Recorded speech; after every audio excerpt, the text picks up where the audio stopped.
అభివృద్ధి ప్రగతి వైపు తెలంగాణ దూసుకెళ్తోందన్నారు governor Jishnu Dev Varma. Assembly budget session సందర్భంగా ఉభయ సభలను ఉద్దేశించి ప్రసంగించారు. రైతులే తమ ప్రభుత్వ ఆత్మ అని అన్నారు. అభివృద్ధిలో అన్ని వర్గాల ప్రజల్ని భాగస్వామ్యం చేస్తున్నామన్నారు. ఇటు గవర్నర్ ప్రసంగానికి పలుసార్లు బీఆర్ఎస్ అడ్డు తగిలింది. ఈ నెల 27వ తేదీ వరకు అసెంబ్లీ సమావేశాలు నిర్వహించాలని బీఏసీలో నిర్ణయం తీసుకున్నారు.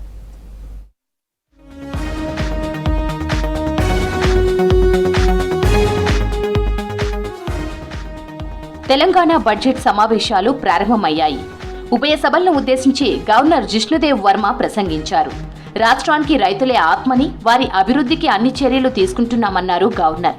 ప్రజల కేంద్రంగానే పాలన కొనసాగిస్తున్నామని చెప్పారు. అన్ని వర్గాల అభివృద్ధే లక్ష్యమన్నారు.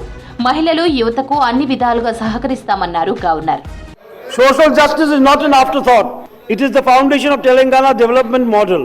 My government believes in the principle of equity, dignity and inclusion, ensuring that every citizen has equal access to opportunity and prosperity. My government has embarked on a bold and transformative journey by conducting a comprehensive socio-economic, education, employment, political and caste survey. అభివృద్ధి ప్రగతి వైపు Telangana అడుగులేస్తోందన్నారు governor. Mahalakshmi పథకం game changer గా మారిందని చెప్పారు. ఇందిరా మహిళా శక్తి machine policy ద్వారా 1,00,000 కోట్ల ఆర్థిక సాయం చేయడమే లక్ష్యమన్నారు. యంగ్ ఇండియా స్కిల్ వర్సిటీ ఏర్పాటు ద్వారా యువతకు సాధికారత లభిస్తుందన్నారు. సివిల్ సర్వీస్ పరీక్షల ఆశావహుల కోసం రాజీవ్ సివిల్స్ అభయహస్తం పథకం తెచ్చామన్నారు. Empowering women, the strength of Telangana.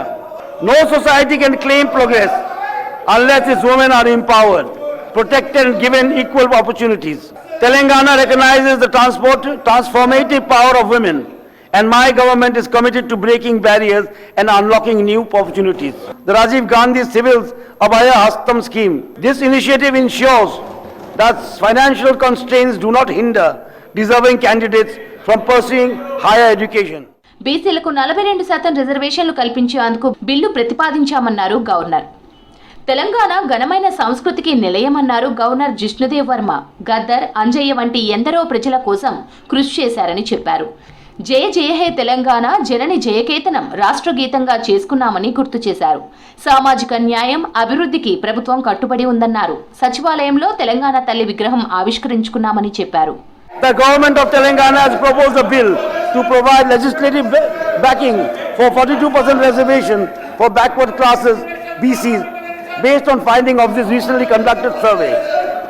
This proposal aims to correct historical underrepresentation by ensuring fair access to education, employment and governance of BC communities. The initiative stands as a testament to the government's commitment to equity and inclusive growth.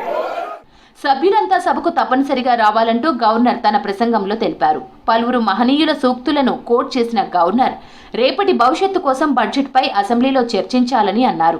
The budget is not merely a set of numbers but a reflection of the government's priorities. It is the financial blueprint that shapes our policies, programs and welfare initiatives. Therefore, it is imperative that all members of the legislature participate in budget discussions with keen interest and unwavering attention. After all, as the saying goes, a well-debated budget today prevents financial headaches tomorrow. Governor ప్రసంగం తర్వాత ఉభయ సభలు గురువారానికి వాయిదా పడ్డాయి. చాలా రోజుల తర్వాత సభకు హాజరైన కేసీఆర్ 40 నిమిషాల పాటు సభలో ఉన్నారు. గవర్నర్ ప్రసంగిస్తుండగా బీఆర్ఎస్ నేతలు అడ్డు తగిలారు. తమకు రైతు భరోసా రాలేదని, వడ్లకు బోనస్ కూడా ఇవ్వలేదంటూ నినాదాలు చేశారు. My government is planning to establish Future City Development Authority to actively promote and plan development of a world-class city that is not only sustainable but aspires to emerge as the net zero city in India. The future city. BRS సభ్యుల slogans మధ్య governor ప్రసంగం చేశారు. ఈ నెల 19న సభలో budget ప్రవేశపెట్టనుంది ప్రభుత్వం. Speaker గడ్డం ప్రసాద్ అధ్యక్షతన జరిగిన బీఏసీ సమావేశంలో అసెంబ్లీ పని దినాలపై నిర్ణయం తీసుకున్నారు. రేపు గవర్నర్ ప్రసంగానికి ధన్యవాదాలు తెలిపే తీర్మానంపై చర్చ ఉండనుంది. 14న హోలీ రోజు సెలవు, 16న ఆదివారం సెలవు దినాలుగా ప్రకటించారు. 17, 18న బీసీ రిజర్వేషన్లు, వర్గీకరణపై చర్చించనున్నారు. 20న సెలవు, 21, 22న బడ్జెట్ పై చర్చించనున్నారు. 27న బడ్జెట్ కు ఆమోదం, సభ నిరవధిక వాయిదా పడనుంది.